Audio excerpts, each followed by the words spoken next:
İbnül Esir Tarihi 5. cilt Hicretin 138. miladi 755-756. yıl olayları.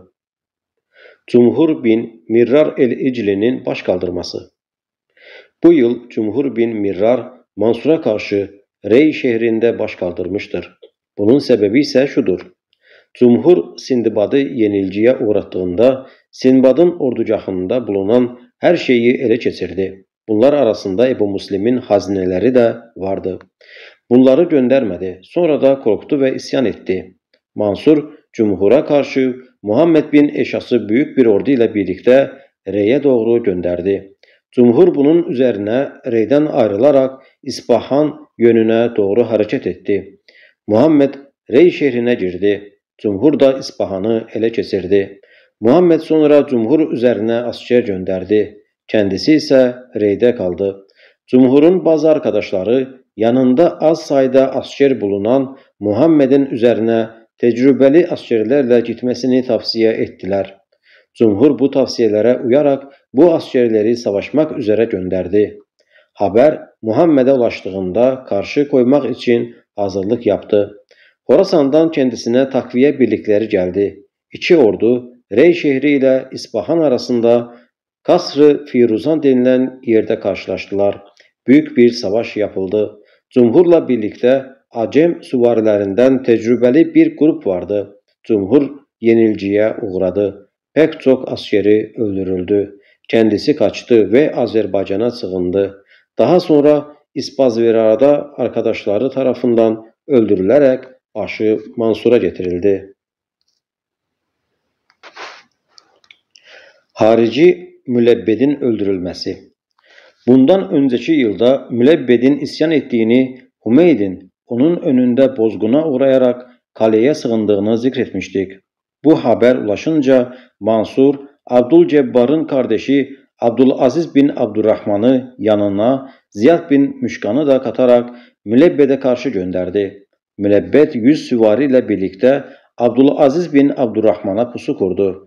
Karşı karşıya geldiklerinde Mülebbed'in pusuda bekleyen askerleri ortaya çıkarak Abdülaziz'i hezimete uğratıp bütün adamlarını öldürdüler. Mansur bu sefer Hazim bin Huzeyme'yi Merverruz halkından teşkil edilmiş 8.000 kişilik bir ordu ile Mülebbed üzerine gönderdi. Hazim Musul'a geldiğinde bir kısım askerlerini Mülebbed üzerine gönderdi. Mülebbed de Beled sahilinden Dicle'nin öbür tarafına geçerek Hazim'in bulunduğu yere doğru yürüdü.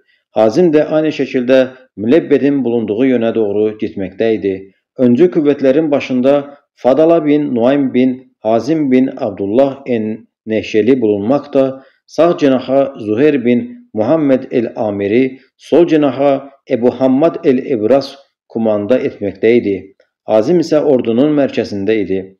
Mülebbed'le karşılaşmak için karanlık basıncaya kadar yola devam ettiler. Geceyi konaklayarak bir yerde geçirdiler. Ertesi gün Mülebbed Kuretu Hazze'ye doğru hareket etti. Hazim ve askerleri Mülebbed'i karanlık basıncaya kadar takip ettiler. Ertesi sabah olduğunda Mülebbed kaçıyormuş gibi davrandı. Hazim de bulunduğu siperlerden ayrılarak Mülebbed'i takip etmeye başladı. Hazim askerlerini siperlere yatırıp üzerlerini çalı çırpı ile örtmüştü. Siperlerden dışarı çıktıklarında Mülebbed ve askerleri onlara karşı hücuma geçtiler. Bunu gören Hazim askerlerine üzerlerindeki çalı çırpıyı Mülebbed'in önüne atmalarını emretti.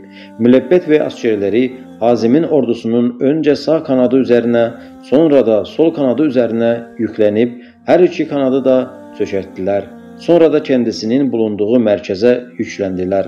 Bu sırada Hazim askerlerine bineklerinden inmelerini söyledi. Hepsi yere indiler. Ardından Mülebbed ve adamları da aynı şekilde inince Hazim'in askerleri bunların bütün atlarının ayaklarını kestiler. Sonra da kılıçları parçalanıncaya kadar savaştılar. Ortalık toz duman olup göz gözü görmez hale geldiğinde Hazim Fadale bin Nuaym'a kendisi ve askerlerinin atların yanlarına dönüp binmelerini, sonra da Mülebbed ve taraftarlarını oka tutmalarını emretti. Fadala ve arkadaşları bu emri yerine getirdiler. Hazimin kuvvetleri sağdan sola doğru gələrək Müləbbət və tərəfdarlarını ox yağmuruna tutdular. Müləbbət atlarından inen 800 adamı ilə birlikdə öldürüldü. Ayrıca atlarından inmədən öncə də 300 civarında taraftarı öldürülmüşdü. Geri kalanlar kaçtılar. Fadala kaçanları da takip ederek 150 kişiyi daha öldürdü. Bu yılın çeşitli olayları. Bu yıl Bizans hükümdarı Konstantin İslam topraklarına karşı harekete geçti. Malatya'ya zorla girdi ve burayı teslim aldı. Surlarını yıktı. Savaşan yerlilerden ve kadın ve çocuklardan bir kısmını affetti. Bu yıl El-Abbas bin Muhammed bin Ali bin Abdullah bin Abbas, Salih bin Ali ve İsa bin Ali ile birlikte Bizans üzerine yaz gazasına çıktı. Bir rivayete göre bu yaz seferi Hicretin 139 yılında yapılmış ve Salih bin İsa bu sefer sırasında Bizans hükümdarı tarafından tahrip edilen Malatya surlarını yeniden bina etmiştir. Bu yıl içerisinde kardeşi Süleyman bin Ali ile Basra'da ikamet eden Abdullah bin Ali Mansur'a beyat etmiş. Yine bu yılda Mansur Mescid-i Haram'ı genişletmiştir. Bu yıl El-Fadıl bin Salih bin Ali hac emirliği yaptı. Medine, Mekke ve Taif'te Ziyad bin Abdullah el-Harisi, Küfe ve yöresinde İsa bin Musa, Basra'da Süleyman bin Ali vali olarak görevde bulunuyorlardı. Basra kadısı Sevvar bin Abdullah'tı. Horasan valisi Ebu Davud, Mısır valisi ise Salih bin Ali idi. Sevad bin Rifa bin Ebi Malik el-Kurtubi, Said bin Cumhan Ebu Hafs el-Eslemi, bu şahıs Sefine'den hilafet 30 yıldır hadisini rivayet etmiştir. Ve Yunus bin Ubeyd Basri bu yılda ölmüşlerdir.